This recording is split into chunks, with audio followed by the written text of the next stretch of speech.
अस्सलाम वालेकुम दोस्तों, आज के इस वीडियो में हम बात करेंगे कुवैत से कई इंपॉर्टेंट अपडेट आ रहे हैं सभी प्रवासी के लिए, जैसे कि सिविल आईडी लाइसेंस को लेकर के। तो दोस्तों और भी कई अपडेट आए हैं। दोस्तों बने रहिए हमारे साथ इस वीडियो में। कुवैत से सभी खबर देखने के लिए दोस्तों, जैसे फ्लाइट वीज़ा के बारे में जानकारी के लिए हमारे इस चैनल को जरूर सब्सक्राइब करें। तो चलिए दोस्तों देख लेते हैं। जो पहली अपडेट है आपको बता दें कि कुवैत मिनिस्ट्री की तरफ से बताया गया है कि अब जो लाइसेंस है, यानी कि जो भी ड्राइवर है, जितने भी लाइसेंस है उन्हें कुवैत मोबाइल आईडी के साथ भी जोड़ा जाएगा। जैसे कि अगर आप ड्राइवर हैं, आप लाइसेंस भूल जाते हैं, तो आपके जो ये कुवैत मोबाइल आईडी है, अगर आपने इसके अंदर रजिस्टर्ड कर लिया है तो लाइसेंस का ज़रूरत नहीं है, आप उसी से काम चला सकते हैं। कहीं पे भी अगर आपको ट्रैफिक वाले पकड़ लेते हैं तो आप ये कुवैत मोबाइल आईडी जो डिजिटल है इनको दिखा करके आपका काम चल सकता है।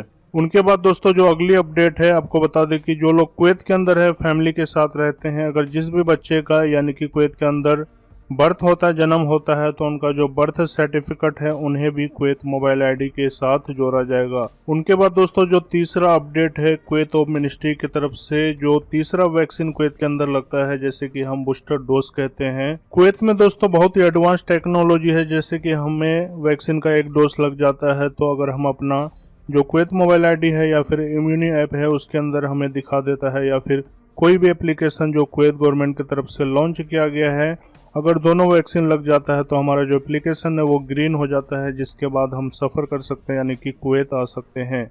उनके साथ ही यहाँ पे बताया गया है कि जो तीसरा डोज लगेगा उन्हें भी जो कुवैत मोबाइल आईडी है और इम्यूनी ऐप है उसके अंदर ऐड कर दिया जाएगा, यानी कि आपको उसके अंदर पता चल जाएगा कि हमारा तीसरा डोज भी कुवैत के अंदर कंप्लीट हो चुका है। दोस्तों कुवैत मोबाइल आईडी का अगर हम सबसे बड़ा फ़ायदे की बात करें तो, जैसे कि जो लोग इंडिया में हैं, अगर इंडिया से उनका इकामा रिन्यूअल हो चुका है लेकिन उनके पास सिविल आईडी कार्ड नहीं है, आप कुवैत मोबाइल आईडी को यूज़ करके उसके अंदर अगर आप रजिस्टर्ड करते हैं तो वहाँ पे आपका जो सिविल आईडी है उसका वैलिडिटी आ जाता है, जिसके बाद आप इंडिया से कुवैत के लिए आसानी से आ सकते हैं। अगर आपके पास कुवैत का सिविल आईडी नहीं है तो ये कुवैत मोबाइल के जरिए ही आप कुवैत के अंदर एंट्री कर सकते हैं। उसके बाद दोस्तों जो अगली अपडेट है कुवैत से, वो 60 वर्ष से ऊपर जिनका एज है उनको लेकर के है। दोस्तों ये जो मसला है काफ़ी दिनों से चला आ रहा है, लेकिन इसको अभी तक हल नहीं किया गया है, जिसके ऊपर बताया गया है कि जो कुवैत का हाई कोर्ट है उन्होंने जो नवीनकरण है वीज़ा का उनको देने से पहले ही मंजूरी दिया था, लेकिन अभी तक ये मसला हल नहीं हुआ है।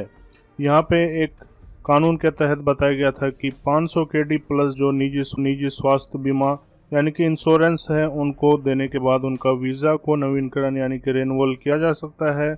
लेकिन फाइनली दोस्तों अभी तक इस मसले का कोई भी हल नहीं निकला है। बताया गया है कि जो भी कानून अभी तक यानी रखा गया है वो काफ़ी नहीं है। तो दोस्तों देखिए, जैसे ही कोई भी अपडेट आता है इस मसले का दोस्तों इस चैनल पे आपको मिल जाएगा। कुवैत से दोस्तों सभी खबर देखने के लिए हमारे इस चैनल को सब्सक्राइब करें और ज़्यादा से ज़्यादा शेयर और लाइक करें। दोस्तों मिलते हैं कुवैत से अगली अपडेट